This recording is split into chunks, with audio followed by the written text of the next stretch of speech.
Buenas tardes, sean todos muy bienvenidos a esta sesión del curso de capacitación sobre servicios esenciales para las mujeres que viven violencia. Este curso lo está dando la red Facilitando Cambios en el marco de la iniciativa Spotlight para eliminar la violencia contra las mujeres y las niñas.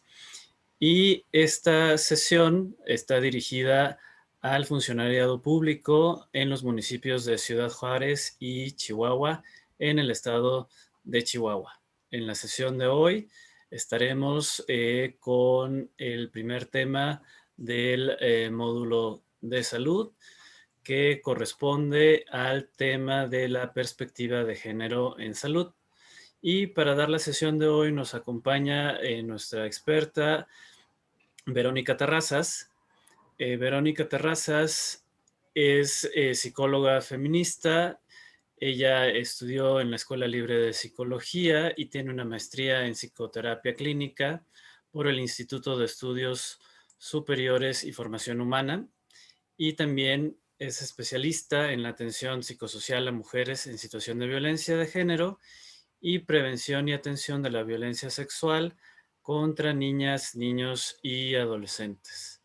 Verónica ha sido docente de licenciatura en psicología y en maestría en el Instituto de Estudios Superiores y Formación Humana, y desde el 2005 hasta la fecha también es docente en las especialidades de conducta delictiva y victimología del Instituto de Psicología Forense.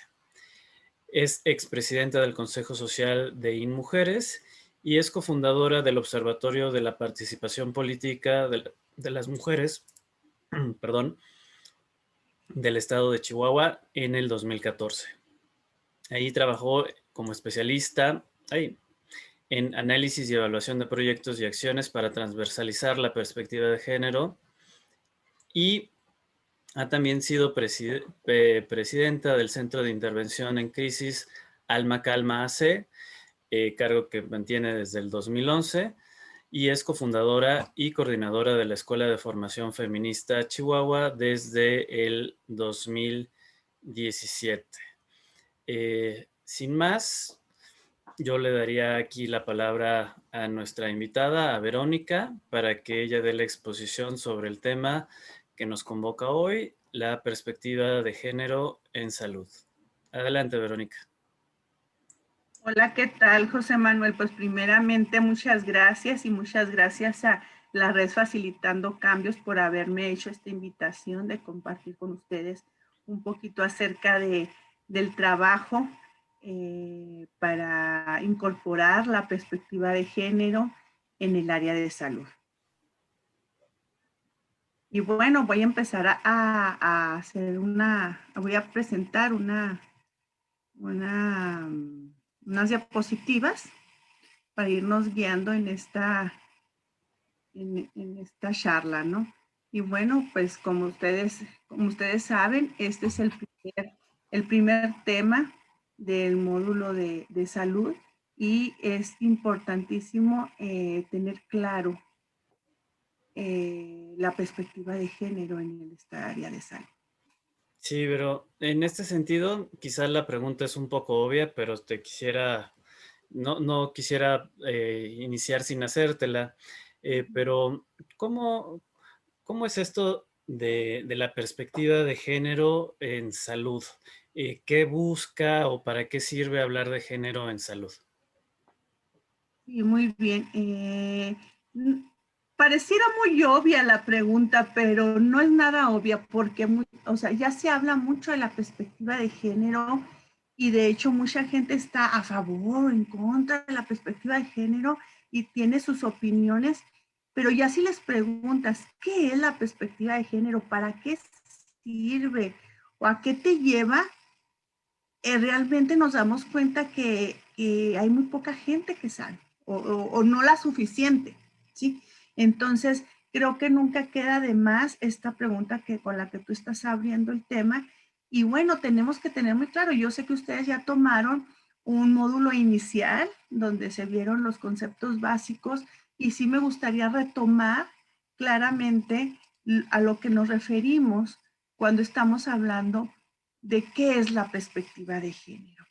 Porque no es una ideología, estamos hablando de una metodología científica, de una metodología, un marco teórico y una herramienta conceptual que indaga y explica cómo se construyen las reglas, los valores, las creencias y las prácticas a partir de las diferencias biológicas. Como les digo, es una metodología para identificar, cuestionar y valorar la discriminación, la desigualdad y la exclusión que se pretende justificar en base a las diferencias biológicas entre las mujeres y los hombres.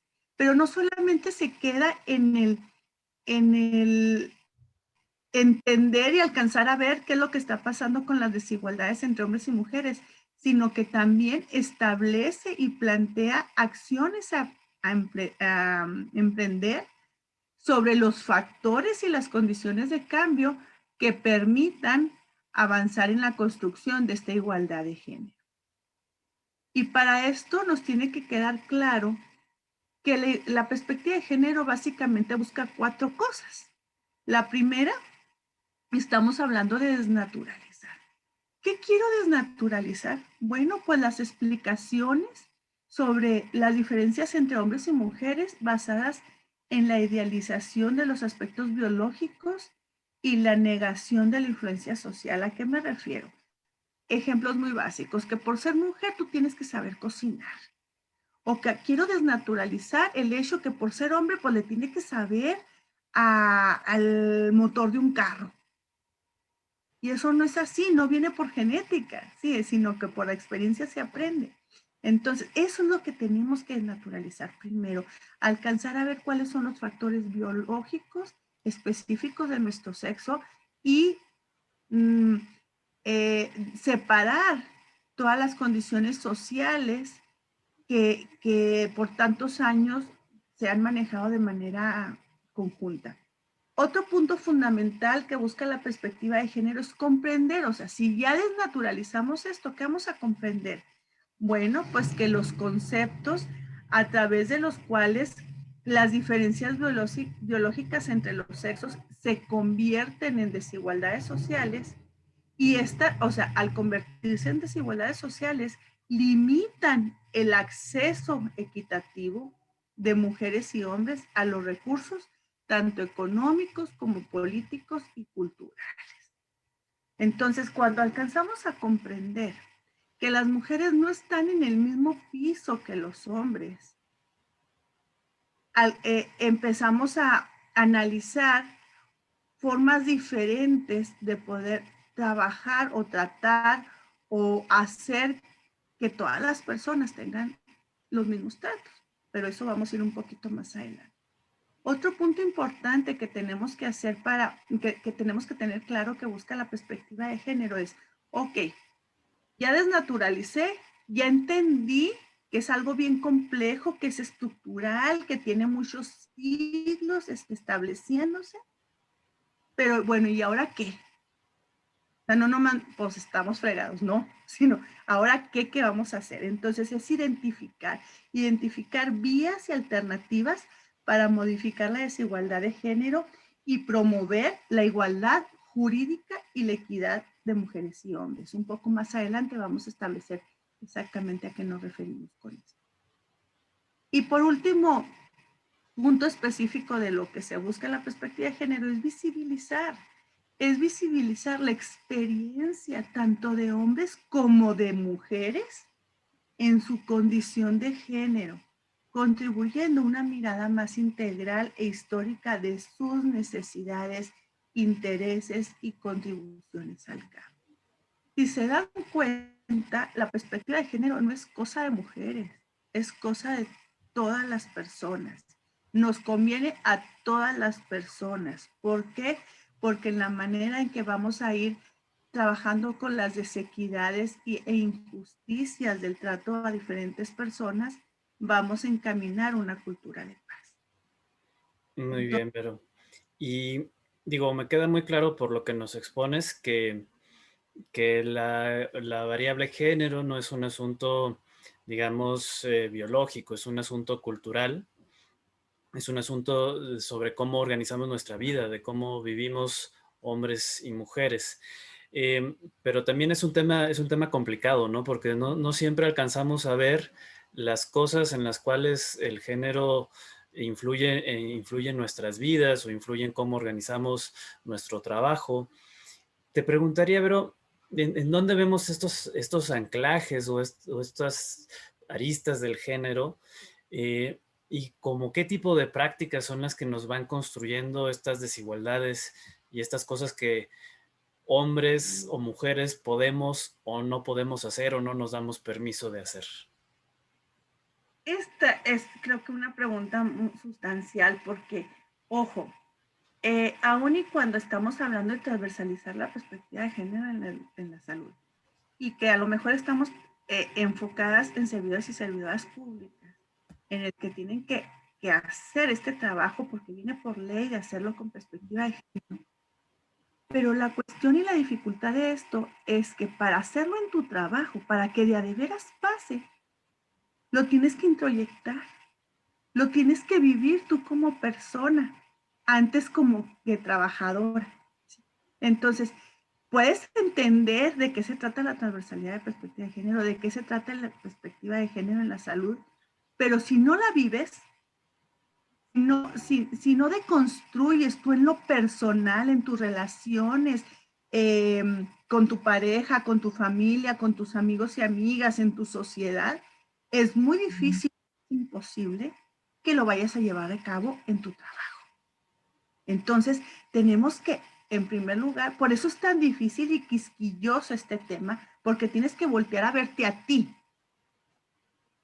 ¿Por qué? Porque en el momento que te pones a lo que nos referimos las feministas, no, que te ponen los lentes de las gafas moradas con las que te permite ver esto de la perspectiva de género, nada es igual. ¿A qué nos referimos? Estamos viendo lo mismo que vemos todos los días, pero lo estamos viendo con lentes nuevos, más enfocados, y nos estamos dando cuenta de las pecas, del granito que traes en la oreja, en la nariz, sí, o sea, de las cosas que a lo mejor siempre estuvieron ahí, pero nunca les diste un significado. Y esto es algo bien importante porque en los movimientos de mujeres de 300, o sea, tenemos 300 años, perdón, 300 años trabajando para tratar de explicar esta situación, ¿sí? Y para que nos demos cuenta que no es, o sea, la violencia contra las mujeres no es que Juan le golpea a María, sino que es un conflicto estructural, es una forma de educar en este mundo y para deconstruirlo o para tratar de eliminar estas violencias, pues tenemos que entenderlo. Y para entenderlo tenemos que rascarle e ir al fondo. Por eso también nos hablan de radicales. Radicales no habla de extremos, sino de profundidad. O sea, tenemos que meternos a escarbar en la historia de la humanidad porque es que estamos como estamos. Entonces, un concepto básico pues es el patriarcado, en el patriarcado, que creo que ya lo vieron también en algunos aspectos en el módulo principal, en el primero, perdón, se habla que el patriarcado es un sistema de dominación institucionalizado que mantiene la subordinación e invisibilización de las mujeres y todo aquello considerado como femenino. O sea, ojo, no solamente las mujeres, sino que subordina a todo lo que tenga algo que ver con femenino o débil, porque la debilidad es una de las características más estereotipadas que nos establecen a las mujeres, ¿sí? Entonces pueden ser niños, niñas, adolescentes, pueden ser personas de la comunidad LGBTI, pueden ser personas, hombres y mujeres de pueblos originarios, pueden ser hombres o mujeres de la tercera edad o con discapacidad.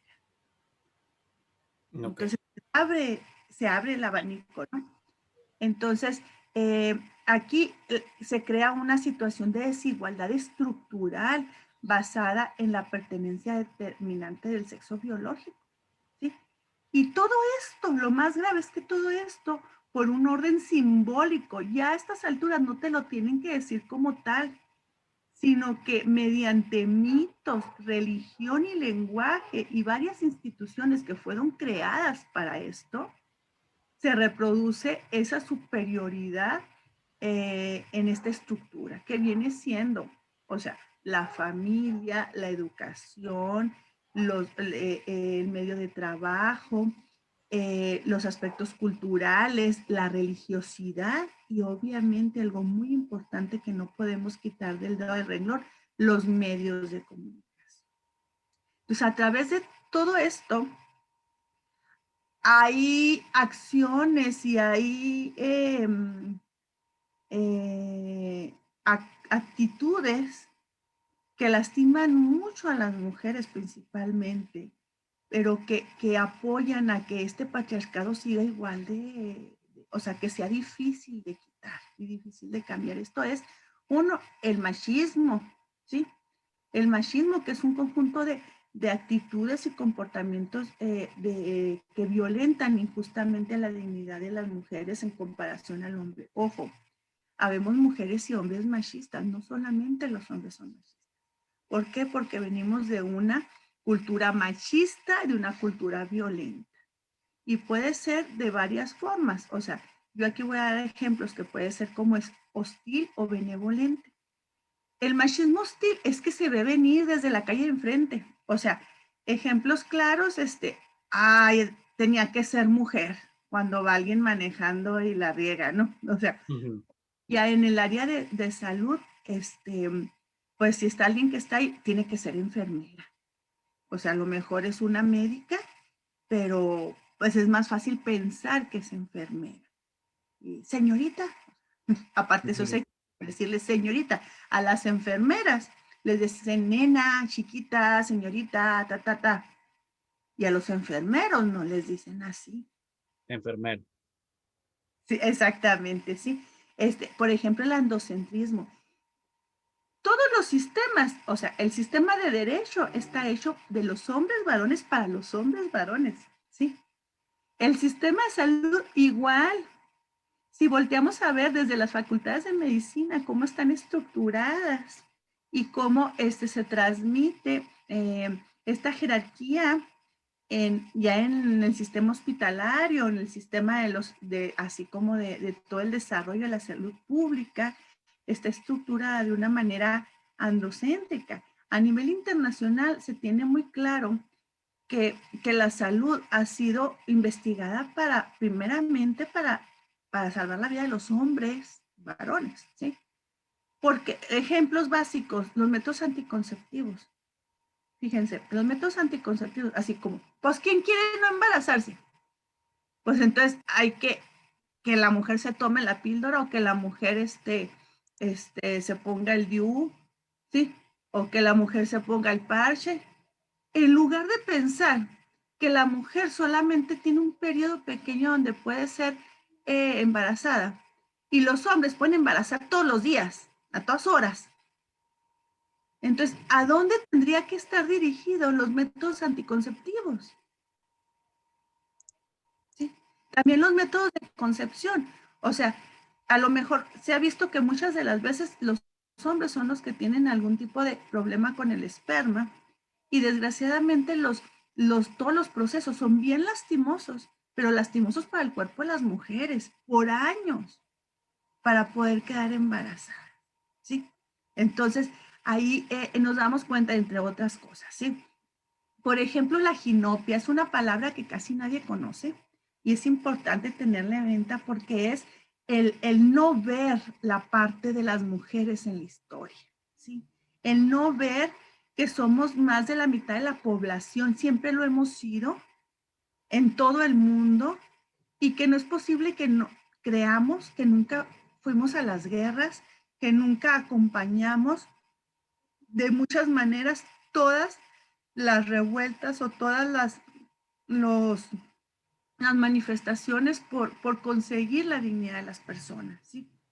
Entonces, y entre muchas otras, o sea, en la ciencia, en el deporte, o sea, ¿dónde estamos las mujeres? Hablando del salud, hay una importancia tremenda si volteamos a ver, por ejemplo, el desarrollo de la Primera Guerra Mundial, cómo de repente, o sea, tuvieron que permitir que entraran las mujeres a toda el área de enfermería. ¿Sí? O sea, no nomás que permitir, sino que las jalaron porque no había de otra. Y fue la entrada en macro de las mujeres a las guerras. ¿Sí? Pero siempre han estado presentes en las guerras, de muchas formas. De hecho, se dice que en las guerras, por ejemplo, en la Revolución Mexicana, por cada hombre andaba como 2 mujeres. Sí, a lo mejor una cargando comida y la otra cargando chamacos, ¿sí? Pero andaban en la bola, como se decía, ¿no? Y también en la ginopia es importante saber que siempre va a ser fundamental reconocer la historia. Y si la historia está contada por los vencedores, como sabemos, la historia está contada por los hombres. Entonces, no quiere decir que las mujeres no existamos, sino que no les pusieron nombre y apellido. Ahí andamos, como las Adelitas, en general. ¿Sí? Entonces, es importante desde el área de salud preocuparnos y ocuparnos en buscar, escarbar y reconocer la historia de las mujeres en la salud. Por ejemplo, de las que estamos aquí en el curso, ¿quién sabe quién es Matilde Petra Montoya? Matilde fue la primera mujer médico, así salió puesto, en México. Y batalló mucho para titularse porque era mujer. De hecho, decían que era impúdica porque quería ver hombres muertos encuerados. ¿Sí? Y tuvo tanta dificultad que tuvo que pedirle al presidente de ese momento, que era Porfirio Díaz, que le permitiera hacer el examen y se lo negaron varias veces hasta que el presidente tuvo que estar presente en el examen. Y habían dicho, o sea, los que estaban en contra de Matilde, que había sido titulada por, ¿cómo se llama este proceso de los presidentes que hacen? Como por mandato. Por decreto. Ajá, sí, porque los presidentes tienen derecho a decir, ¿no? Por mandato del gobierno. Y no es así. La cuestión es que, ojo, decía que era para los estudiantes, o sea, que la facultad de medicina era para los estudiantes. De ahí entramos a otro rollo, la importancia del lenguaje sexista. O sea, no sexista o incluyente, porque dentro del sexismo siempre hablamos de los médicos y las enfermeras. Desde ahí partimos, ¿sí? Entonces, cuando vemos una mujer que llega y nos pregunta cómo se siente, así en entrada pensamos que es enfermera. Y si llega un hombre enfermero, pensamos que es médico. Sí. Sí, solamente por el sexo. El doble parámetro, bueno, ya me salté una, es el familismo, es bien importante porque por 2 puntos. Uno, las mujeres nos educan a que regularmente nos identificamos a través de las relaciones con un hombre. O sea, yo soy quien soy porque soy la mamá de, la esposa de, el hijo de, la hija de, ¿sí? Entonces, cuando entramos en el área de salud regularmente, si llego a tal puesto, es porque es la hija de, o es la esposa de, o la amante de, ¿sí? Pero no nomás ahí llega el familismo también habla de establecer una jerarquía fundamental, o sea, en primer lugar, de las necesidades de construir una familia, y una familia, pero no cualquier familia, una familia tradicional, con estos roles estereotipados, donde las mujeres tienen roles muy específicos, como el de procrear, cuidar y atender a la familia. Entonces, vemos en salud las problemáticas de mujeres ya muy independientes, que saben, que cuidan su cuerpo, que tienen autonomía y que deciden a los 20, 23 años hacerse la salpingoclasia. ¿Por qué? Porque no quieren ser madres, a lo mejor lo son, a lo mejor no lo son, pero no les interesa ser madres. Y se topan con que la mayoría de los médicos y médicas les dicen que no les pueden hacer la salpingoclasia porque es muy joven y después se va a arrepentir o se va a quedar sola por no tener hijos. ¿Sí? Entre otros ejemplos. El doble parámetro es fundamental. ¿Por qué? Porque se trata de diferentes padecimientos similares. El ejemplo por excelencia es el alcoholismo. O sea, biológicamente te puede hacer más o menos el mismo daño. ¿Estamos de acuerdo, mujeres y hombres? Te puede dar cirrosis, puede haber infinidad de afectaciones médicas. Sin embargo, el problema del alcoholismo vivido por una mujer que por un hombre son totalmente tratados diferentes, son juzgados en la sociedad diferente. Un hombre puede ser alcohólico siempre y cuando dé dinero a su familia y no falte, es un buen papá. ¿Sí? Mujer, en el momento en que tiene un problema de alcoholismo, deja de ser buena hija, buena mamá, buena trabajadora, buena ciudadana, buena amante, buena lo que sea. ¿Sí? Entonces, ese es el doble parámetro, como una misma circunstancia. Por ejemplo, cómo vemos a las mujeres que salen de las cárceles a comparación de los hombres. Sabemos que esta comunidad es muy difícil su reinserción y que que hay muchos prejuicios, pero lo doble, lo triple contra las mujeres. ¿Sí? Otro punto importante, y me voy rapidísimo porque tengo más información, es la naturalización. La naturalización de que las mujeres se dejan llevar por las emociones. Entonces las mujeres no son buenas para tomar decisiones determinantes como ser cirujanas, como ser la gerenta, o sea, la gerenta de un hospital privado o la directora de operaciones. ¿Por qué? Porque en ese momento, o sea, se va a dejar ir por las emociones. Ojo, número 1, el dejarse influir por las emociones no tiene nada de malo, al contrario, es humano. ¿Sí? Y en segundo lugar, todo el mundo nos deberíamos de dejar llevar por las emociones. La cuestión es que también tenemos que llevar algunos protocolos o algunas cuestiones institucionales, pero no tiene nada de malo dejarnos llevar por nuestras emociones. ¿Sí? Entonces, de hecho, le daría un sentido más social y más humano al trato y a la dignidad de la persona atendida. La insensibilidad de género, el hecho de que digan, por ejemplo, en las secretarías de salud, regularmente hay mucho más mujeres trabajando que hombres, por mucho. Pero a lo mejor puede ser que el 10% sean hombres, pero es el director, el contador, el secretario técnico, o sea, los lugares de toma de decisiones, los lugares de poder, aunque sean poquitos, son establecidos por los hombres. Entonces es una insensibilidad porque llegan y dicen, no, a mí no me vengas con esto. Si yo trabajo para 100 mujeres, pues sí, pero son 10 hombres los que toman las decisiones. ¿Sí? La homogenización. Aquí es donde, es que deben de sentir, ¿para qué quieren que cambiemos el lenguaje si estamos todos incluidos? Pero no, o sea, ni tan incluidas estamos en el hecho de, porque en los ambientes médicos es bien difícil que las mujeres todavía a estas alturas suban en jerarquías dentro del nivel hospitalario o de las secretarías de salud, ¿sí?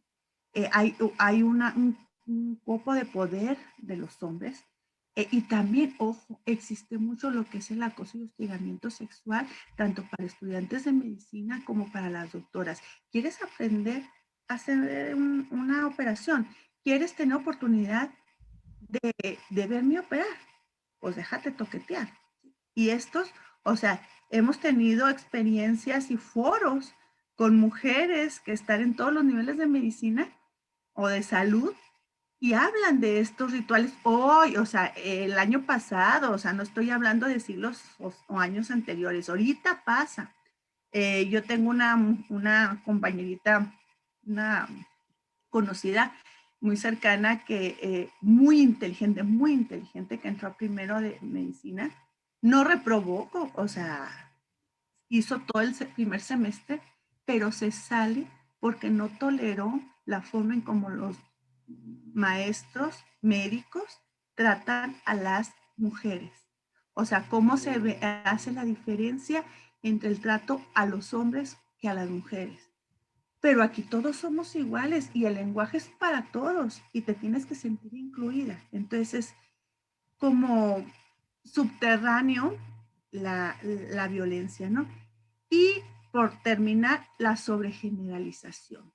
Esto nos hemos dado cuenta que hasta antes de los años 70, la mayoría de las investigaciones médicas se hacían en cuerpos de hombres ya muertos, o que la mayoría de los programas donde se estaban utilizando medicinas tenían mucho más población masculina con la que se hacía el grupo control que mujeres. Entonces, cuando salía el resultado, decía, pues si sirve para hombres, pues también sirve para mujeres. Y un ejemplo muy claro fue el infarto al miocardio, que todo mundo, o sea, en las películas, en novelas sabemos, te duele el lado izquierdo, el brazo izquierdo y te va a dar un infarto. Pues déjenme decirles que a las mujeres, la mayoría de las veces les duele la panza, no el brazo. Entonces eso tiene que ver con la sobregeneralización, o sea, no tomar en cuenta el género, no tomar en cuenta el sexo y que te valga gorro los resultados, ¿sí? Y un punto importante que a todos nos pasó, todas y todos nos pasó en la primaria, cuando se usaban las infografías de las partes del cuerpo. Así que sistema digestivo, sistema respiratorio, sistema circulatorio, ¿se acuerdan? Las gráficas, por ejemplo, acuérdate, José Manuel, ¿qué figura venía? ¿Era hombre o era mujer? Sí, son siluetas masculinas hasta donde alcanzo a recordar. La única que tenía silueta femenina, obvio, era el del aparato reproductor. De ahí en más, todos eran hombres y a todos nos tocó. ¿Sí? Sí. Entonces, imagínate, teniendo claro estas cosas, pues volteas a ver y te das cuenta que en todos lados está la desigualdad. Sí, de hecho, reflexionando un poco en lo que mencionas, Verónica, otro ejemplo que se me puede ocurrir, vinculado mucho al mundo de la salud, al mundo de la medicina, es también lo que sucede al momento de escoger especialidades, ¿no? Que hay especialidades consideradas naturalmente como más femeninas o más masculinas, o las especialidades con más prestigio y que después en el ejercicio profesional a lo mejor son las más rentables. También puedo pensar, y puede ser que esté en un error, ¿no? Pero pienso, por ejemplo, en estas que se mencionaban un poco de paso, ¿no? Cardiología, neurología, neurocirugía, estas especialidades que son muy complejas, largas, y entonces como en muchas ocasiones a las estudiantes mujeres de medicina,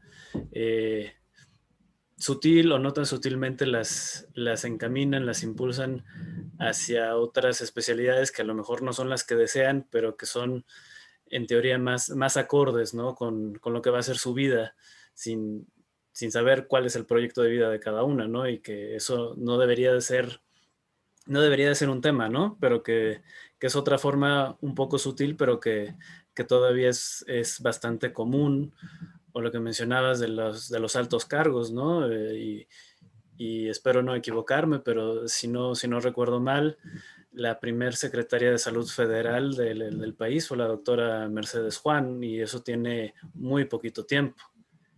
Sí.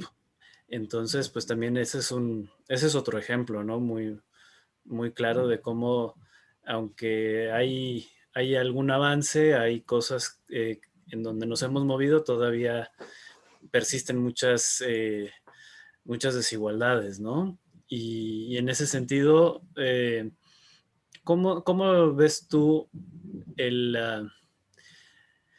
digamos, la relación, la importancia de hablar de género y salud, y de cómo esto nos afecta, digamos, ya?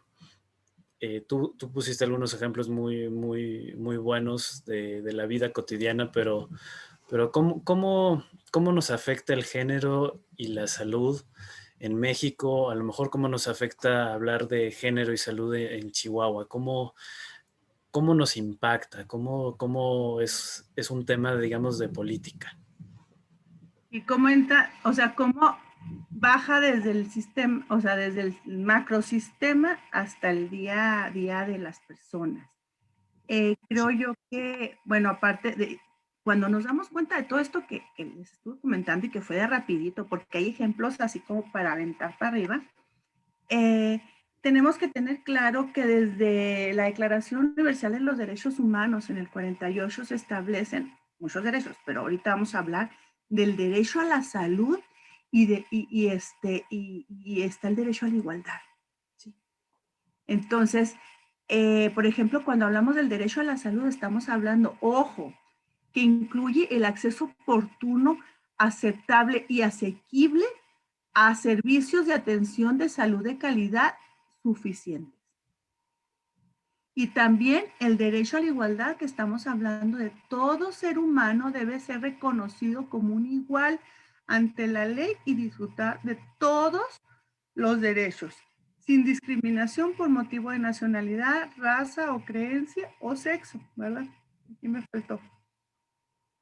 Entonces, esta tabla general, que esta declaración se firma como para poner un piso mínimo entre los países aliados después de la Segunda Guerra Mundial, después de la catástrofe deshumanizadora que fue todo el proceso nazi, ¿no? Entonces, tratando de rehumanizar a las personas, se establecen estos derechos humanos y los estados parte, que vienen siendo los países firmantes, se comprometen pues a llevar sus políticas públicas y el trabajo con su comunidad y con su país con estos principios.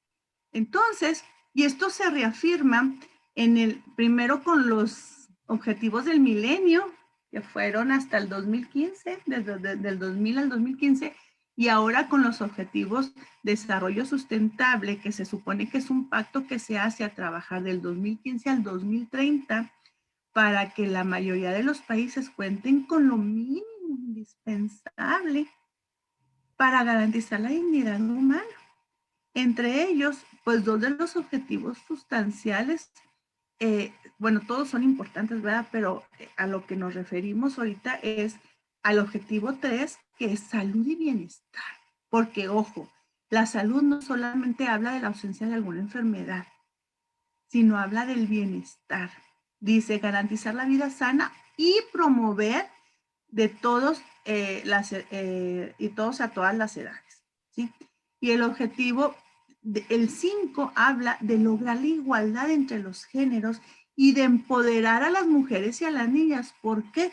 Porque ya se estableció, no es algo que nos saquemos de la manga, ya se estableció desde hace muchos años que los programas en las comunidades donde no se empodera, porque nosotros no podemos empoderar a nadie, sino se fomentan espacios donde las mujeres y las niñas se puedan empoderar. Esto incide drásticamente en las culturas de paz y en bajar los índices de desigualdad y darle más oportunidad a todas las personas, no nomás a las mujeres y a las niñas. Entonces, teniendo en cuenta esto, bueno, ¿qué pasa en Chihuahua? Por ejemplo, aquí tenemos situaciones como problemas de la educación con las mujeres, o sea, a lo mejor habemos muchas mujeres que tuvimos la oportunidad de tener un nivel de licenciatura, porque hasta si vemos, por ejemplo, hay una situación muy específica con la Universidad Autónoma de Chihuahua, que en lo general tiene paridad, o sea, la cuestión es de que puede tener hombres y mujeres estudiantes más o menos la misma cantidad, ¿sí? En general de la universidad, pero cuando nos metemos y vemos por carrera, no, hombre, pues nos vamos para atrás, porque las ingenierías están súper marcadas con hombres y muy pocas mujeres aún hoy. Y, por ejemplo, enfermería, no se diga, 2 que 3 hombres y la mayoría mujeres. Todas las áreas de salud y del cuidado, derecho, medicina, enfermería, trabajo social, hasta químicas, está inundada de mujeres, reproduciendo los mismos estereotipos que les vengo comentando y que yo creo que ya vieron en el primer módulo, que venimos replicando de nuestra casa, ¿sí? O sea, de nuestra casa porque así se establece, pero es de muchas partes, como ya les dije. Y luego, bueno, hay muchas mujeres que logramos tener una nivel de licenciatura, pero ¿qué pasa? En la maestría, muchas mujeres deciden irse por la maternidad o casarse. Es alguna situación en la que los hombres no tienen que elegir, o sea, los hombres se pueden casar, procrear un hijo, meterse a la maestría y cambiarse de trabajo al mismo tiempo. Y no tienen que escoger una que otra.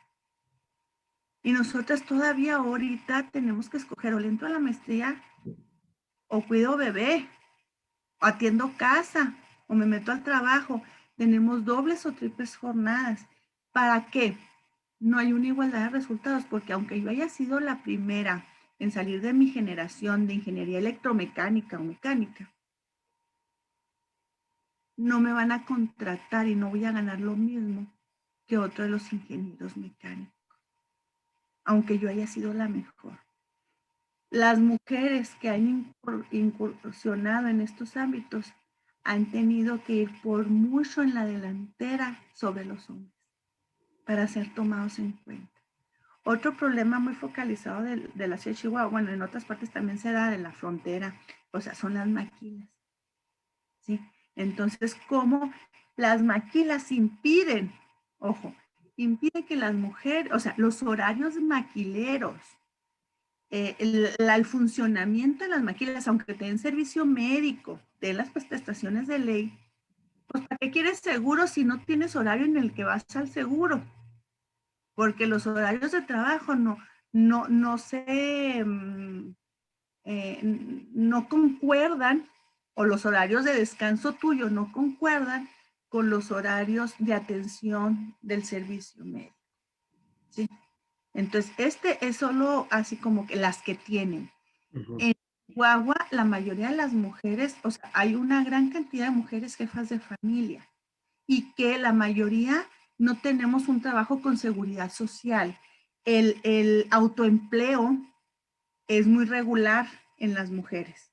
Entonces, si tienes autoempleo por lo regular, no cuentas con una seguridad social. No, ¿y qué hace esto? Está súper ligado el trabajo formal con la oportunidad o el acceso a los servicios de salud, ¿sí? Porque si no, nada más vas a tener el servicio de salud que ahora ofrecen se me fue el nombre. El INSABI, ¿no? INSABI, ajá, sí, sí. Pero, y sabemos que está ahora en pandemia. Ahora en pandemia se ha visibilizado el desempleo está en las mujeres, ¿sí? Aparte de que vuelven a sus casas, las que trabajamos y volvemos a nuestras casas a dobletear jornadas. Y dobleteamos jornadas y pueden decir los hombres, nosotros también lo estamos haciendo. No de la misma manera, porque el hombre se puede sentar en la cocina, en calzones, pero muy bien puesto aquí en la cámara, y dice, yo voy a trabajar de 9 a 2, es mi trabajo, ahí en media cocina, ¿sí? Háganle como quieran. Pero las mujeres que tenemos que trabajar en casa no hacemos eso. Estamos aquí en cámara y estoy poniendo la estufa y acá tengo el bebé abajo y mientras se va el que está en el ponente, pues me pongo a barrer aquí la casa. Entonces, estamos retrocediendo en nuestros derechos. Esto nos está impactando directamente en la salud. Muchas ya nos infartamos, sí, incluyéndome, ¿sí? ¿Por qué? Porque las mujeres dejamos por cultura y por acceso nuestra salud al final. ¿Por qué? Porque regularmente nos preocupamos primero de los miembros de la familia o de la sociedad antes que de tu. de acuerdo. Muy interesante, Vero. Y entonces igualdad es un tema complejo, ¿no? Porque podemos tener igualdad en derechos, igualdad ante la ley, pero no es suficiente, ¿no? Hay más aspectos que trabajar en ese sentido. Sí, me voy a ir más rapidísimo porque se me está yendo el tiempo, pero la igualdad es, o sea, tenemos que tener bien, para poder entrar en esta igualdad, o sea, ya nos tiene que quedar claro con lo que hemos platicado, porque es bien importante hacer políticas públicas que vayan dirigidas a encontrar la igualdad entre hombres y mujeres, precisamente para ponerles este mismo piso. No es para beneficiar a uno más que a otro, sino para y aquí es la diferencia entre la igualdad y la equidad, ¿sí? Y la igualdad también, muchas veces nos perdemos en el concepto. La igualdad significa que las mujeres y los hombres se encuentran en igualdad de condiciones para ejercer plenamente sus derechos, su potencial para estar sanos, contribuir al desarrollo sanitario y beneficiarse de los resultados. ¿Qué quiere decir? No nomás es o sea, que pueda entrar a la escuela. Todos y todas pueden entrar a la escuela, ¿sí? Sino que me traten o sea, que me den las mismas oportunidades para poder tener el mismo resultado, o sea, las mismas oportunidades para poder llevar toda mi carrera, por ejemplo, esto es lo que les digo. Pero el resultado es que cuando salga de mi carrera, me paguen lo mismo o pueda llegar a los mismos niveles que los hombres. Para esto la igualdad tiene que tener determinados principios, por ejemplo, igualdad de derechos y trato justo. Una cosa es que en la Constitución mexicana dice que todos los hombres y mujeres somos iguales. La igualdad jurídica ya la tenemos. Tenemos muchos tratados internacionales, nacionales, locales que nos hablan, o sea, que tenemos los mismos derechos. Pero no es lo mismo, o sea, ¿cómo le hacemos para que de veras pase? Que de veras pase en la calle, en la casa, en el empleo, en la salud. Pues tenemos que tener un trato igualitario también, o sea, que nos traten igual, que tengamos un resultado igual. Tenemos que aceptar, ojo, que aceptar la diferencia, eh, el, el reconocimiento de la existencia de la diferencia y de la diversidad humana. O sea, tenemos los mismos derechos porque somos humanos. Sin embargo, todas las personas somos diferentes, no hay una igual a la otra. La autonomía, o sea, para por tener igualdad tenemos que tener autonomía y libertad para tomar decisiones. Obviamente tiene que estar basado en el principio de la no discriminación y de la equivalencia humana. La equivalencia habla de que cualquier ser humano vale lo mismo, o sea, no puede haber una persona que valga más que tú, independientemente si es niño, niña, indígena, X, ¿sí? Y aquí puse un dibujito que ya es muy conocido entre la igualdad y la equidad para hacer la diferencia. La equidad es el camino, es la metodología, es el proceso, es lo que hemos encontrado para ayudar a determinada población a llegar al mismo piso que la otra persona, ¿sí? Entonces, en este caso, ¿cómo ayudamos a las mujeres a que corran la carrera desde el mismo nivel de la meta? O sea, desde donde van, o sea, van a estar igual, no las van a poner más atrás, ¿sí? Entonces, significa una distribución justa de los beneficios del poder y los recursos, de las responsabilidades de mujeres y hombres, para que puedan desbaratar estas jerarquías. La equidad habla de trato diferenciado y de acciones afirmativas. Entonces después nos dicen, no, no, es que nomás favorecen a las mujeres. Ok, puede haber programas muy específicos en las mujeres cuando se dan préstamos para empresas, microempresas o determinadas cosas, no más para mujeres. Es por eso, porque las mujeres es más difícil que consigan un préstamo para poner un consultorio, para poner una cliniquita, para poner una estética, bueno, pues de cualquier cosa. También el trato diferenciado no se puede atender igual a un hombre que llega enfermo que a una mujer, porque la mujer regularmente llega cuando tiene horarios que los niños están en la escuela, cuando tiene oportunidad, o sea, primero vas a la casa y después va a que la atiendan, ¿sí? Entonces, que a eso nos llamamos las condiciones sociales del género, ¿no? Donde tenemos que tomarlas en cuenta de manera diferenciada para saber un ejemplo básico. Es, ¿qué tantas cosas hace una mujer de que se levanta a que llega al trabajo? ¿Y qué tantas cosas hace un hombre de que se levanta a que llega al trabajo? Este ejemplo nos permite darnos cuenta que no empezamos de donde mismo. Hay mujeres que llegan a las 9 de la mañana al trabajo ya cansadas. Sí. Y sin desayunar. Sí. Claro, porque atienden las actividades de la reproducción en casa y después la productiva, ¿no? En el trabajo formal. Así es.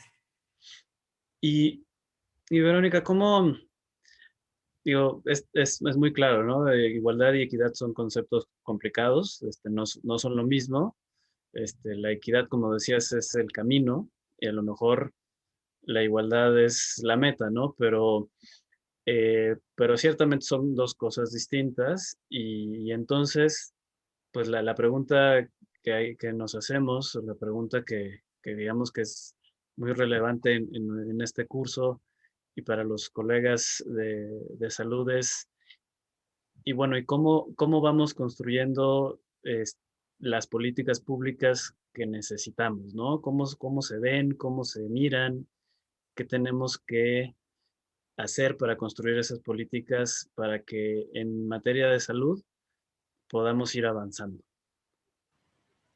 Y claro, hay una palabra que a lo mejor se oye como que compleja, bueno, que es el cómo podemos incorporar la perspectiva de género en la atención, en la salud, ¿no?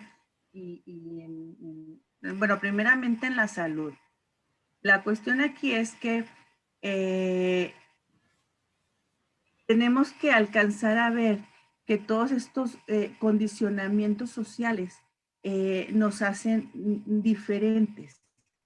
Entonces tenemos que tratar de alcanzar a hacer unos programas, o sea, de mantener la dimensión de género en los programas de formación, primeramente de formación profesional en las carreras de salud, en el diseño de investigaciones, en las estructuras de servicios de salud, en las políticas públicas.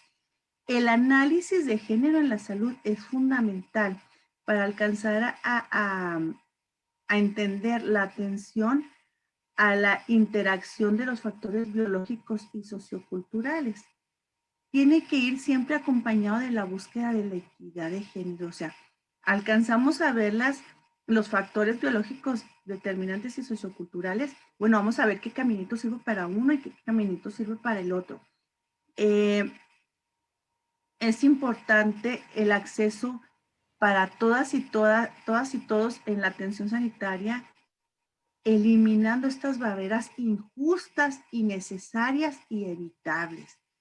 El enfoque que a lo que se le llama transversalidad en la perspectiva de género es una estrategia. Es una estrategia, no es el fin, porque el fin siempre tiene que ser la igualdad. Entonces, la transversalidad de la perspectiva de género es esta estrategia que se les ha ocurrido a muchas personas, se han puesto de acuerdo, y que tiene como propósito lograr la igualdad entre mujeres y hombres, abarcando todos los órdenes y niveles de la gestión institucional.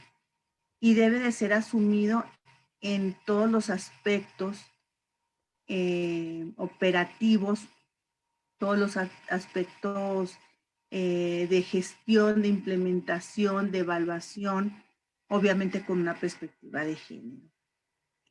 Integrar la perspectiva de género en estos procesos necesariamente tiene que ir acompañada, obviamente, con no solamente dirigidos a atender a las mujeres pacientes, sino desde la cultura institucional y para adentro, entre las y los colaboradores de todo el servicio de salud.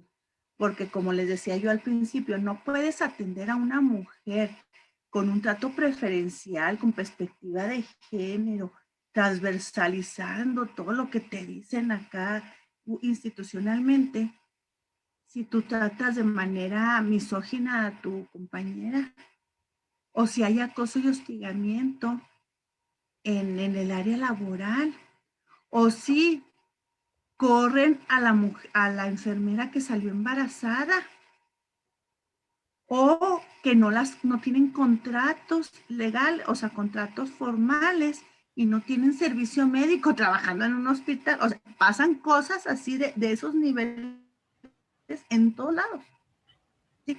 Entonces, lo importante de la transversalización de la perspectiva de género es que tiene que ir de un cambio de chip, primeramente, en todos los niveles, horizontal y vertical, ¿sí? Que nos permitan transformar estas estructuras sociales e institucionales desiguales en las estructuras igualitarias que nos gustaría tener. Podríamos decir, Verónica, en ese sentido, que esta lámina que nos presenta serían, digamos, los insumos o los bloques de construcción mínimos. Sí, sí, realmente, bueno, esto es en general, pero bueno, ¿qué tenemos que tener así como prácticamente? ¿Cómo se puede conceptualizar la transversalidad de la perspectiva de género? ¿Cómo sé que lo estoy haciendo bien, no? Primeramente tenemos que desagregar la información por sexo para saber, porque después había algo que me llamaba mucho la atención. Antes yo he dado muchos cursos de capacitación, por ejemplo, en el ISSSTE, pero más bien administrativas y administrativos, ¿sí? Y me decían, es que la mayoría de las pacientes son mujeres. Sí, en ginecobstetricia, teniendo hijos y hijas, pero no en cardiología, sí, no o sea, no en cancerología, o sea, no, o sea, en oncología, perdón, o sea, no en otros especialistas, sino en las clínicas de ginecobstetricia, que están, o sea, no es que no se requieran, pero es desde este enfoque familista, ¿sí? Sirven las mujeres para tener hijos. Entonces es bien importante, eso nos damos cuenta cuando tenemos desagregada la información, ¿sí? También fíjense, esto es súper importante, la sensibilización en materia de la desigualdad de género. Sus implicaciones políticos, sociales, culturales y económicas no son aisladas. Entonces, por eso mueve tanto este proceso de transversalización, porque es pues, de construir todo el sistema desde adentro. Necesitamos una capacitación teórica, pero también metodológica y técnica, porque también nos hemos dado cuenta que ya muchos funcionarios y funcionarias públicas tienen capacitación y ya tienen su papelito que dice que ya tomaron el curso de perspectiva de género, ¿sí? Y ya saben qué sexo y qué género y qué son los estereotipos y sí, pero ¿y ahora cómo se come en el trabajo? Ahora, ¿cómo soy congruente con lo que o sea, con lo que aprendí? Pues, ¿cómo soy congruente? Tratando de igual manera dignamente a todas las personas, no haciendo diferencia entre los hombres y las mujeres. Para esto es importante los indicadores. O sea, no solamente se dieron tantas capacitaciones de género. Ok, ¿para qué sirvió esa capacitación? ¿Quién dio esa capacitación? ¿Qué tan formado o formada estaba la persona que dio la capacitación? ¿Cómo saliste de la capacitación y cómo lo replicaste en tu trabajo? Porque la mayoría de los informes hablan que son chorrocientas mil capacitaciones de los mismos temas. También eso, siempre se va a tener que hacer el tema ABC de género. ¿Por qué? Porque hay cambio de personal, porque nunca se llega a la totalidad del personal. Entonces, o sea, a mí me dicen, es que eso ya lo hemos dado mucho, género. Pues sí, pero es como si dijeras, ya no vamos a dar matemáticas en la primaria, porque ya le hemos dado por muchos años. ¿Sí? O sea, pues vienen otras gentes y tienen que aprenderlo, o sea, no puedes quitar la materia. Claro. ¿Sí? Otro punto es importante, la creación de mecanismos normativos. A esto me refiero que sean institucionalizados, que estén normados en alguna parte, en un reglamento. Estos mecanismos de comunicación entre los diferentes entes de la sociedad, o sea, los entes de salud, las secretarías de salud, los hospitales no trabajan solos, o sea, trabajan para una comunidad. Y en la comunidad está el espacio del gobierno, está el espacio de las organizaciones civiles, está el espacio de la academia, está el espacio de los empresarios o las empresarias, ¿sí? Entonces, debe de haber mesas interinstitucionales, redes. Se ha visto que la transversalización de la perspectiva de género se da mejor, o sea, es la única manera de darse cuando existen muchas mesas de análisis. O sea, y en Chihuahua ese es un ejemplo fantástico. O sea, nos falta mucho, ¿sí? Nos falta mucho y hay muchas carencias y lo que quieran ustedes y manden. Pero hemos avanzado mucho porque tenemos muchas mesas interinstitucionales, mesas donde está lo federal o sea, de salud, por ejemplo, donde están sentadas personas federales, estatales y municipales. Pero también están invitadas algunas organizaciones civiles que atienden el tema desde la prevención y desde la atención. Pero también hay empresarios y empresarias que son integrantes de fundaciones empresariales que aportan dinero a programas de organizaciones civiles trabajando este tema de salud. ¿Sí? Por ejemplo, el embarazo adolescente. Están los grupos del GPA, ¿sí? Pero también hay grupos de organizaciones de la sociedad civil, pero también hay convocatorias del lado empresarial para trabajar estos temas. Entonces, se trata el tema así como diferentes ganchos. Y a eso nos estamos llamando con la transversalidad. Pero ojo, este punto es sustancial el que sigue. Incrementar la presencia de mujeres en las posiciones de toma de decisiones, un factor que contribuye a la visibilidad de los cambios en muchos sentidos. Paridad en todo. En todo. Y es lo mínimo. La paridad estamos hablando nada más cuantitativamente. Es el mínimo, ¿sí?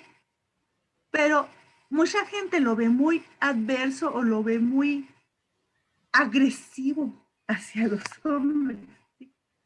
Pero si nos damos cuenta y nos cae el 20 que las mujeres somos el grupo mayoritario de la población mundial, o sea, no somos un grupo minoritario, no nos pueden meter en el mismo cajón que meten a niños, niñas, adolescentes, migrantes, comunidad LGBT, discapacidad, tercera edad, sí, porque las mujeres, las niñas y mujeres en su totalidad, somos el grupo mayoritario. Por lo tanto, estamos pidiendo menos de lo justo. El 50% es menos de lo justo.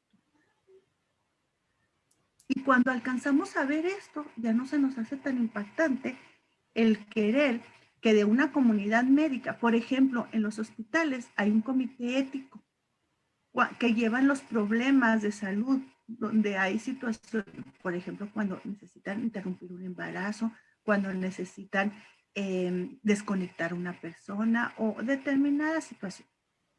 ¿Cuántas mujeres hay en estos comités éticos? Perdón? ¿Sí? En la dirección de hospitales. ¿Cuántas mujeres están en las direcciones de hospitales? ¿Cuántas rectoras de de las universidades ha habido? ¿Cuántas directoras de la Facultad de Medicina ha habido? En Chihuahua, ni una, ¿sí? ¿Cómo podemos hacer para que se visibilice? Por lo menos, o sea, el hecho de que entren mujeres no garantiza que vayan a transversalizar la perspectiva de género. Por eso les dije que era el mínimo. La paridad es el mínimo. Porque lo que tenemos que hacer es que entren las mujeres, pero que entren con la agenda de género. Que entren con estos principios de igualdad entre mujeres y hombres. ¿Para qué? Para que cada vez puedan establecer más procesos donde las niñas y las mujeres puedan empoderarse. ¿Y cómo se empoderan? Teniendo información, teniendo acceso a una vida libre de violencia, teniendo igualdad de oportunidades, de trato y de resultado, teniendo derecho a satisfacer todas sus necesidades básicas del ser humano, que son las fisiológicas, las de seguridad, las de relaciones personales, las de reconocimiento. ¿Sí? Entonces, en el momento en que podemos trabajar, en que las mujeres se sientan seguras, se sientan independientes, se sientan reforzadas o ¿cómo se dice? Reconocidas, a ir impulsando ciudades más seguras. Y, por ejemplo, la ONU marca un programa que a mí me encanta que se llama el de Ciudades Seguras para las Mujeres. Y se dice que en las ciudades seguras para las mujeres todas las personas están seguras. Si se puede lograr que en una ciudad las mujeres estén seguras, es por hecho que todos y todas estaremos seguros en esa ciudad. Sí, ese es un reto muy, muy interesante, ¿no? El de ver las conexiones entre los distintos ámbitos, distintos sistemas, distintas políticas y cómo nos impactan en la vida cotidiana, en la vida, digamos, personal y profesional. Es un reto muy, muy interesante, ¿no? Y ciertamente estas cosas que mencionas, Verónica, son también, pues son también guías y principios para la construcción de las políticas en salud con perspectiva de género. Y en ese sentido, a lo mejor pensando digamos, en los colegas del servicio de los sistemas de salud, quienes son nuestra audiencia en este curso, digo, estas transformaciones del sistema son indispensables, claramente, pero en su día a día, ya has mencionado algunas cosas que a lo mejor son muy sutiles, pero son muy importantes, ¿no? El tema del lenguaje, por ejemplo. Pero hay más cosas, ¿no? ¿Qué dirías en la vida cotidiana, en el día a día de los compañeros del sector salud? Constituyen sus contribuciones a estas políticas con perspectiva de género. Y mira, pueden haber puede haber documentos donde digan, este documento está elaborado en lenguaje incluyente y todo. Pero la verdad del día a día es que la transversalidad de la perspectiva de género en la salud se va a decir que sí se cumplió o no se cumplió según cómo tú trates a la paciente. Específicamente, no funciona que yo tengo este protocolo, yo tengo esta ley. No. O sea, todo se va a saber si es cierto, si de veras es cierto, en cómo se siente la persona que fue a atenderse. O la persona que trabaja, mujer que trabaja dentro del sector salud, ¿sí? Entonces, criterios básicos para incorporar la perspectiva de género en la salud general. Ya lo dije, segregar los datos por sexo, ¿sí?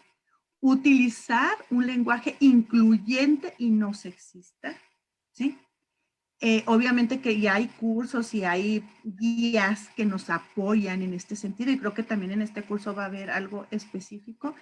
No reproducir o fomentar la discriminación de sexo y género, lo que le decía, no solamente con las pacientes, sino con nuestra comunidad, o sea, con nuestras compañeras de trabajo, con nuestras jefas o con nuestras subalternas, ¿no? El trato digno, eso es lo que va a rifar en esta situación, ¿sí? Es tener en cuenta que las personas, como mujeres u hombres, tienen una historia y no son un objeto de un número o de una meta, ¿sí?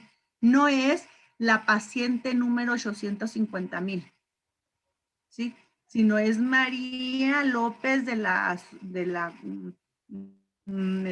Colonia Revolución, que viene con un problema de digestión, no sé, ¿sí?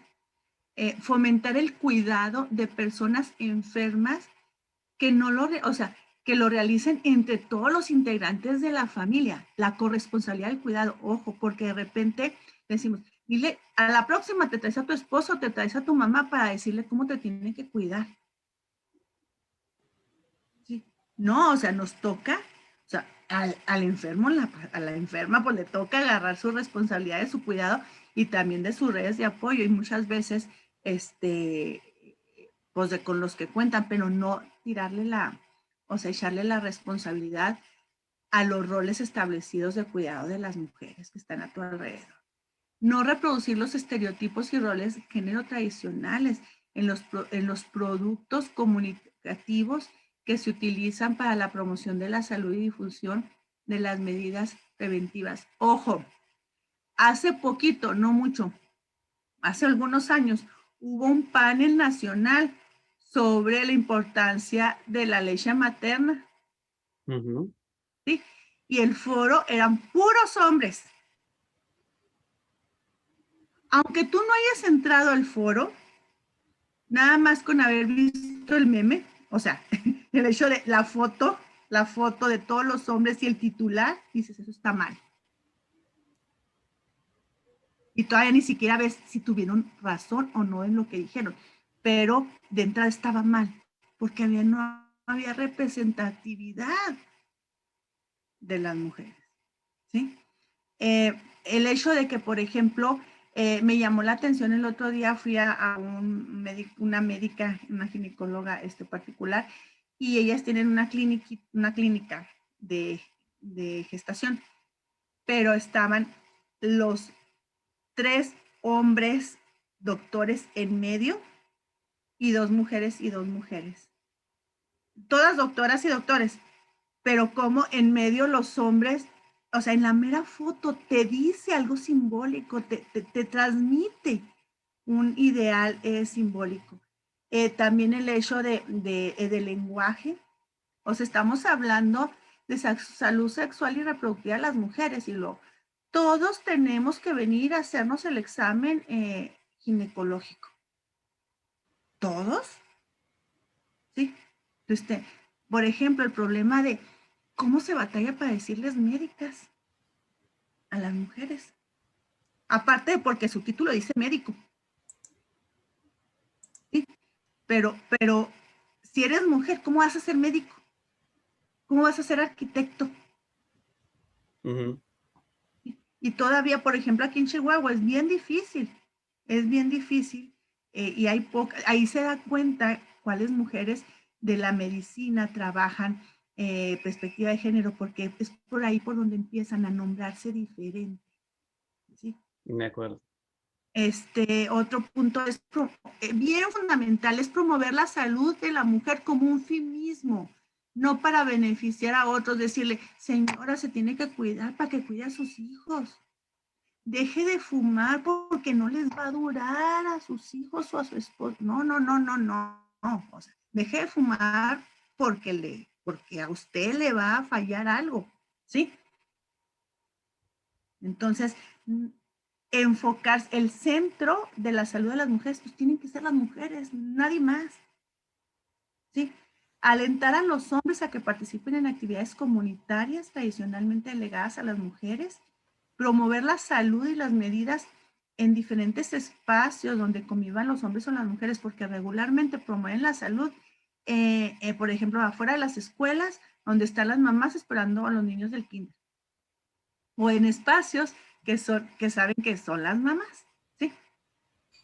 Actuar, promover, adecuar la información y las medidas preventivas y promocionar la salud, tomando en cuenta lo que ya había dicho al principio, todos los factores biológicos y sociales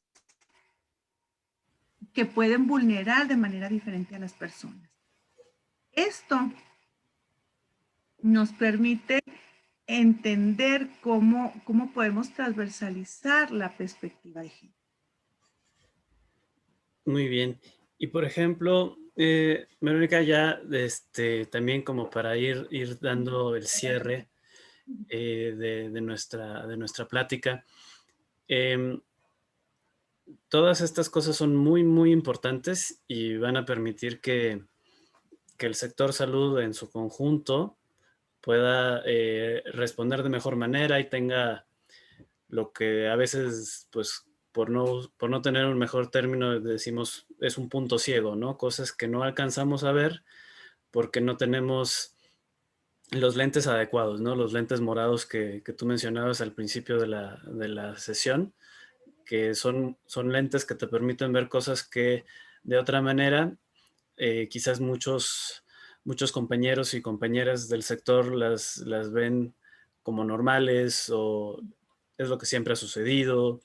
Eh, pues los servicios de salud siempre han estado organizados así, entonces no me parece extraño o a lo mejor eh, sería bonito tener algunas infraestructuras un poco diferentes, a lo mejor en los centros de salud, en las clínicas de atención primaria, que permitieran realizar algunas consultas de forma a lo mejor más privada, etcétera, etcétera, pero no se ven como necesidades, ¿no? No se ven como un asunto indispensable para la práctica cotidiana en temas de salud y género en general.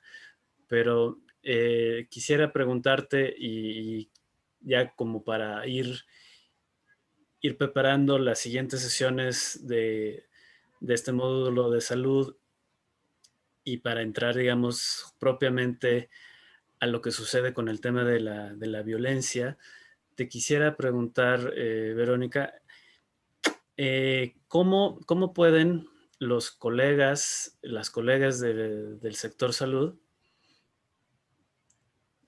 tratar con perspectiva de género a la mujer que llega a una instalación, a un servicio de salud, a una institución de salud, después de vivir violencia o durante un periodo de su vida en la que está viviendo violencia?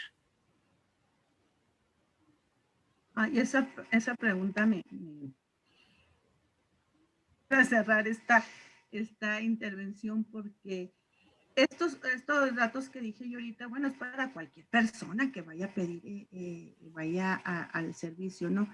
Pero cuando hablamos específicamente de atender violencia, tenemos que tener claras que no solamente es necesario la intención de ayudar, porque muchas personas pueden tener realmente ganas de ayudar a las mujeres que viven violencia. Pero hay veces que cometemos errores garrafales si no estamos capacitadas y si no tenemos claro cuáles son los seguimientos que se le tiene que dar.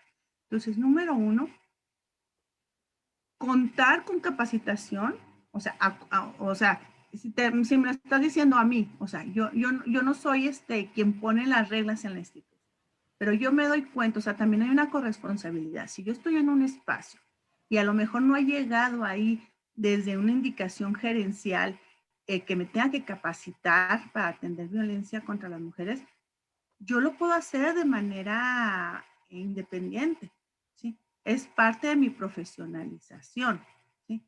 Y no solamente es responsabilidad de la institución donde tú estás trabajando que te baje la capacitación, sino también tú buscarla.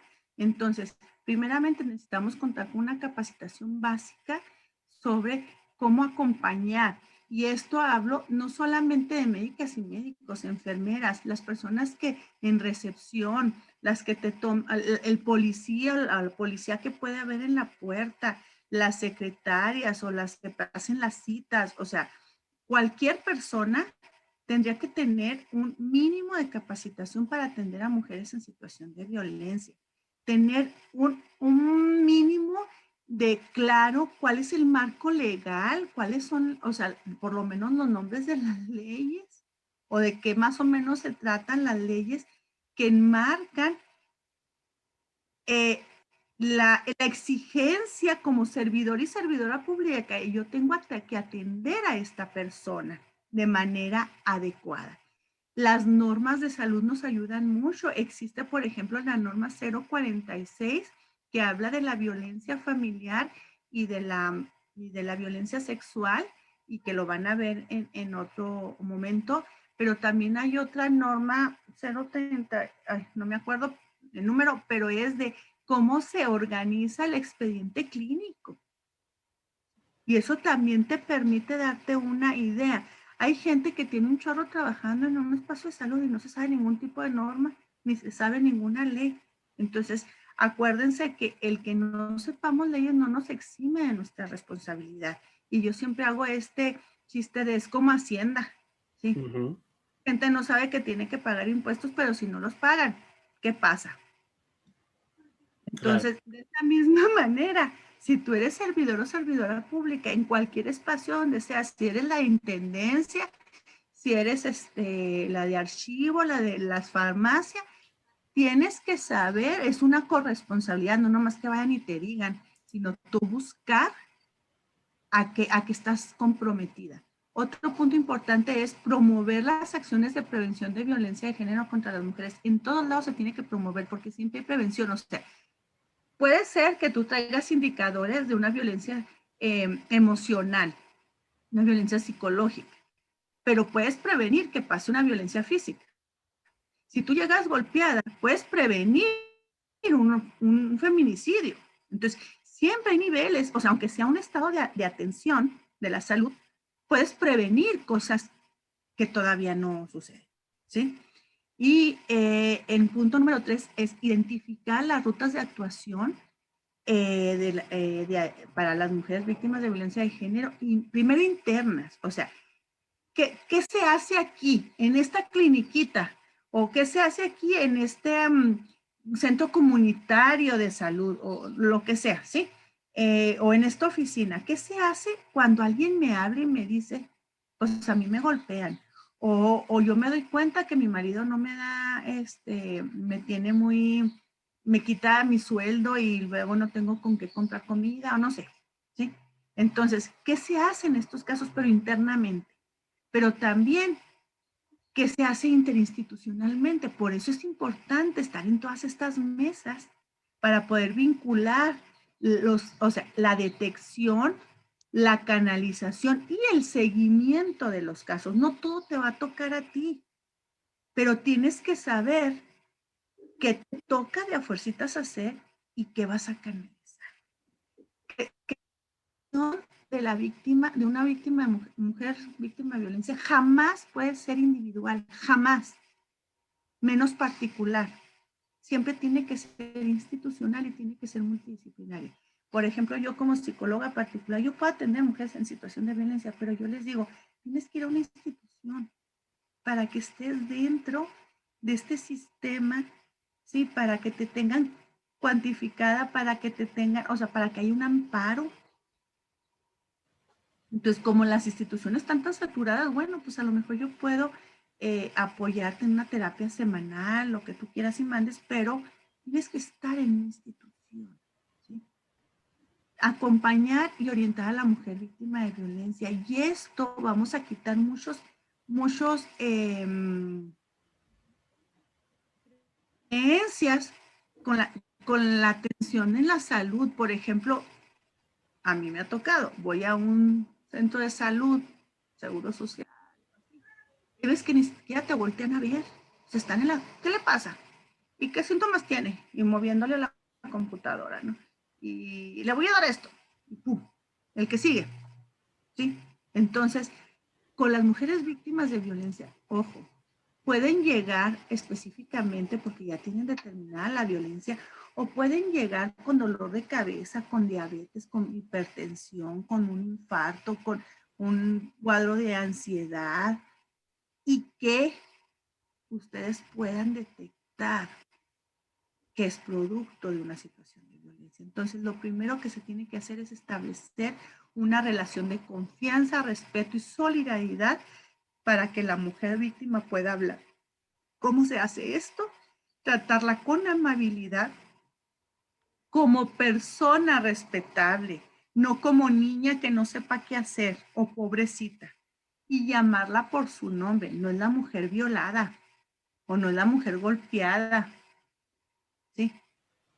Es Luisa que vive violencia o que está en una situación de violencia. ¿Sí? Acondicionar un espacio físico cerrado o al aire libre que promueva la confianza y la escucha adecuada, íntima y que permita a la mujer víctima hablar de lo sucedido. La mayoría de las veces no las dejamos hablar porque si estamos en salud creemos que es nomás salud física y nos olvidamos de la salud emocional o mental.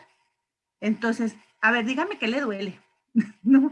Entonces, la cortamos en lo que nos empieza a platicar. Entonces, lo primero el espacio físico. Si hay o sea, si estamos en urgencias y hay un chorro de gente ahí pegada, pues a lo mejor la mujer no va a decir nada. Entonces, si te la llevas a un ladito o a un espacio cerrado o cómodo, estaría mejor, pero si no lo hay, podemos encontrar la forma. Por eso también dice el espacio libre, abierto, pero aislado, para que podamos hablar con las mujeres. Por ejemplo, en el terremoto en el último de México, se estuvo dando terapia psicológica en los parques, sentadas ahí en las bancas, pero en un espacio aislado, ¿sí? Facilite la expresión de los sentimientos de las mujeres víctimas de violencia de género, y eso es todo lo contrario a lo que hacemos regularmente. Ya no llore, espéreme tantito. Entonces nos da miedo escuchar llorar a alguien, nos da miedo escuchar las emociones de otra persona, y eso es lo más sano que puede haber para una víctima y para cualquier persona. O sea, más vale afuera que adentro, como decía Fiona, más vale llorar, ¿sí? El llorar te va a permitir a lo mejor hasta no infartarte, ¿sí? Entonces necesitamos facilitar que exprese sus sentimientos, garantizar la confiabilidad de la mujer víctima. No le podemos dar información a los que estén afuera, porque muy probablemente el agresor esté afuera esperando, muy preocupado por la situación de la mujer, ¿sí? Promover el autocuidado de la mujer a partir del hecho violento. A lo mejor la mujer dice, no, me caí de las escaleras, y no la sacas de ahí. Ok, en el expediente tú puedes poner que la señora reporta que se cayó de las escaleras, pero que la observación de las lesiones no concuerda y que se puede suponer que hay elementos de violencia de género o violencia familiar.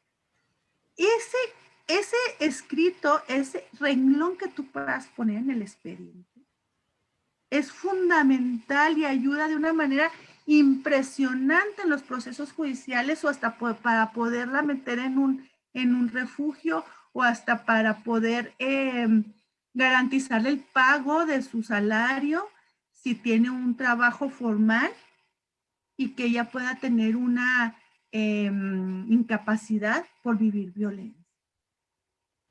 Entonces, es fundamental, aunque ella no se entere que tú lo estás poniendo, ¿sí? La información y la asesoría a las mujeres víctimas,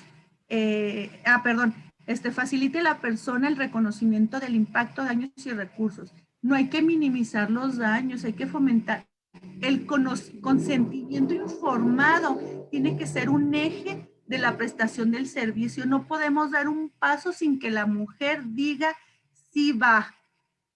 Y se puede rajar, o sea, se puede echar para atrás en cualquier momento, ¿sí? Y es el derecho de la víctima echarse para atrás, pero vamos a tratar de enfocar de que es la necesidad, ¿sí? Pero siempre necesitamos decirle lo que tiene, decirle lo que necesita hacer en un procedimiento médico, pero necesitamos su consentimiento, mucho más cuando le van a poner un dispositivo para, por ejemplo, para intrauterino, para anticonceptivo, o una operación para de ligar las trompas o algo así. Hay mucho con más delicadeza, ¿no? O por ejemplo, cuando en el procedimiento ya no va a poder tener hijos, cuando tienen que retirar la matriz o los ovarios, o que a lo mejor llega embarazada, golpeada, pataleada, y a lo mejor hay un aborto, entonces se le tiene que decir, o sea, consciente, la mayoría de los procedimientos, y que ella acepte. Otro punto importante es valore ella los riesgos para promover las medidas de protección y autoprotección. O sea, no dejarla ir, porque desgraciadamente pensamos que nada más yo le pongo la curita, yo ya la atendí y pues ella sabrá. No, o sea, pero tampoco la puedes forzar a que se quede. Tienes que tener un momento de acompañamiento con ella y decirle lo delicado de la situación para poder establecer si de ahí mejor le hablamos a otra instancia y que a lo mejor salga hasta por la otra puerta porque a lo mejor en un lado está el agresor. Entonces tenemos que, para eso ya tenías que haber estado capacitada para saber todo esto. Promover la confianza de los grupos de autoayuda. Los grupos de autoayuda funcionan muchísimo, se dan contención, bajan la ansiedad, se trabaja con mucha gente al mismo tiempo, entonces es más económico en todos los sentidos, ¿sí? Entonces es bien importante que todas las áreas de salud se favorezca que haya programas de grupos de autoayuda de mujeres en situación de violencia, obviamente con perspectiva de género. Todo tiene que ser con perspectiva de género, si no, no sirve, ¿sí? O hacemos más daño. Otra cosa es valore el riesgo para, facilitar el apoyo de niñas y niños de corta edad, menores de 9 años. Y esto lo podemos hacer promoviendo espacios de entretenimiento para los hijos y las hijas mientras las mujeres están en consulta. Ojo, muchas veces las mujeres no te van a decir que viven violencia enfrente del niño o la niña. Otra cosa, a lo mejor no quieren que escuche cuando tú le dices que, pues, que se tiene que quitar la matriz o que puede tener un cáncer. O sea, las mujeres no tienen dónde dejar a los hijos, a las hijas regularmente. Entonces, si tú quieres tener un servicio amigable, o sea, no es de que yo he oído, pues aquí no es guardería para cuidar a los niños en la niña.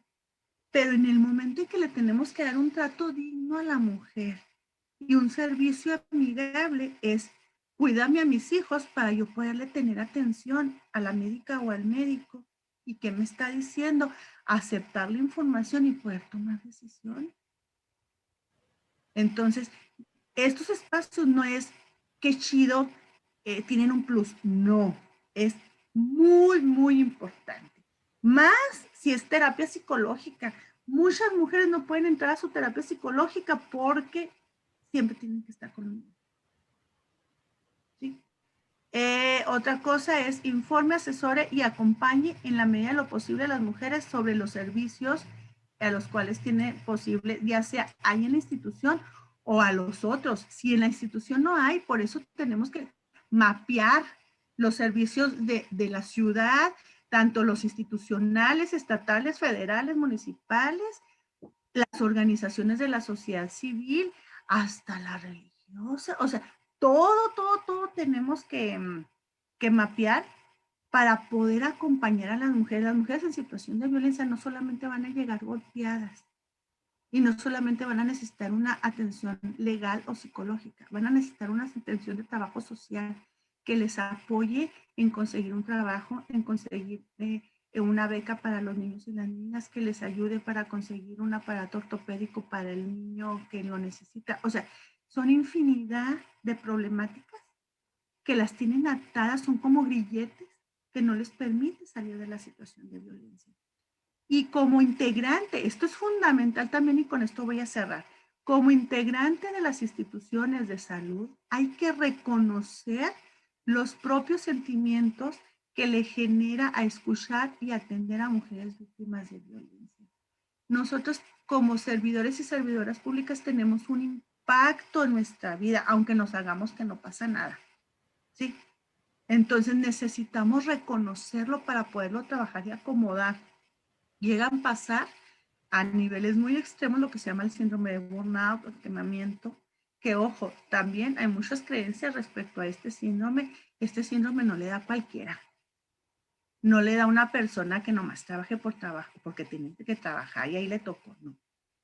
El síndrome de burnout le da a las personas que están involucradas con la causa.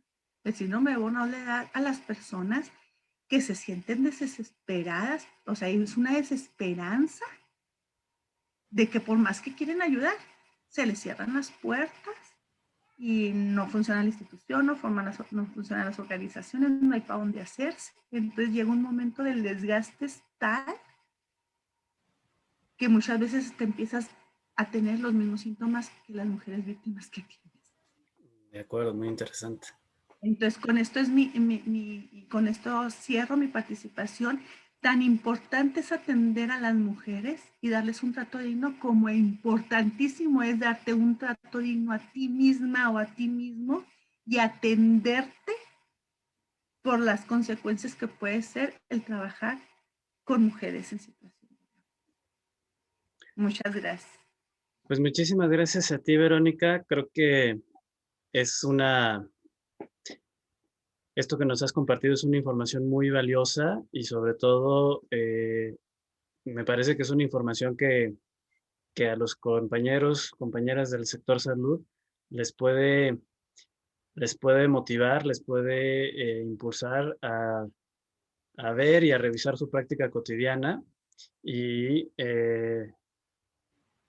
ubicar esas pequeñas cosas cotidianas que ellos pueden hacer desde su pequeña trinchera, desde su puesto en un centro de salud, en una jurisdicción sanitaria, en un hospital de segundo o tercer nivel.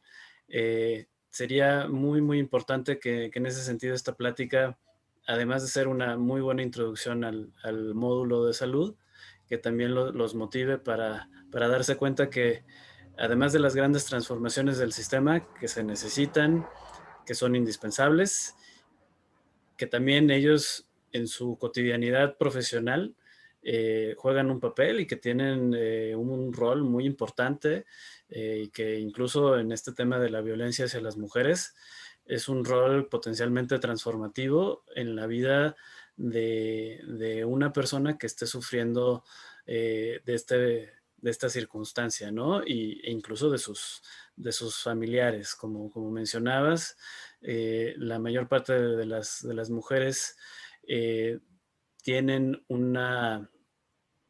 tienen, digamos, como uno de los factores a tomar en cuenta en su atención, la relación que tienen con sus hijos, ¿no? Y los hijos, si bien pudieran no ser directamente receptores de alguna violencia, sí la padecen, ¿no? Sí se ven afectados por ella. Entonces, pues en este sentido creo que la intención se logra. Espero que a los colegas del sector salud les motive esta conversación y les dé un buen inicio, una buena pista para seguir con los trabajos de este curso de capacitación y de este módulo, el módulo de salud en particular.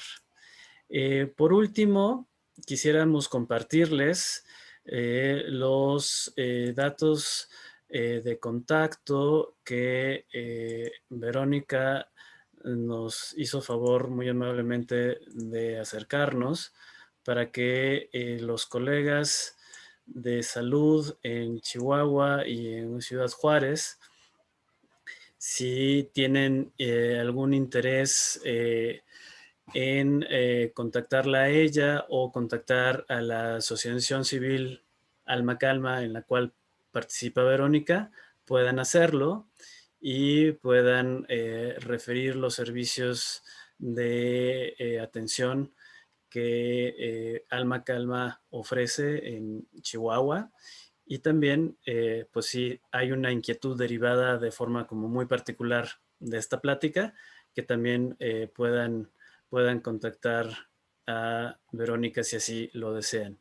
Entonces, digo, aquí están en la pantalla, los leo rápidamente.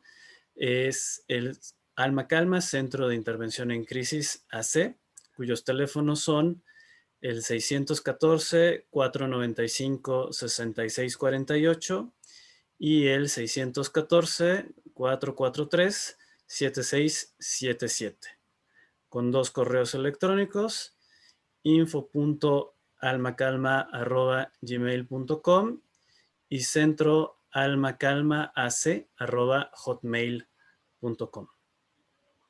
Estos datos nos los facilita Verónica para aquellas personas que sea de su interés. Y bueno, les reitero el agradecimiento Por parte mía, a título personal, José del Río, y también de la Red Facilitando Cambios, AC, como parte de la iniciativa Spotlight para eliminar la violencia contra las mujeres y las niñas. Esperamos que esta plática haya sido interesante, que haya sido útil, e invitamos a los colegas del sector salud a continuar con el resto de las actividades de este módulo. Y les reiteramos una vez más nuestro agradecimiento a Verónica por haber participado con nosotros el día de hoy. Y pues quedamos a las órdenes de nuestros queridos estudiantes, hombres y mujeres, y esperamos que podamos mantener la comunicación a todo lo largo de este curso. Verónica, muchas gracias desde la Ciudad de México. Un saludo muy fuerte a Chihuahua. Muchísimas gracias y sigo en contacto lo que se requiera. Gracias. Muchas gracias a todos y hasta luego.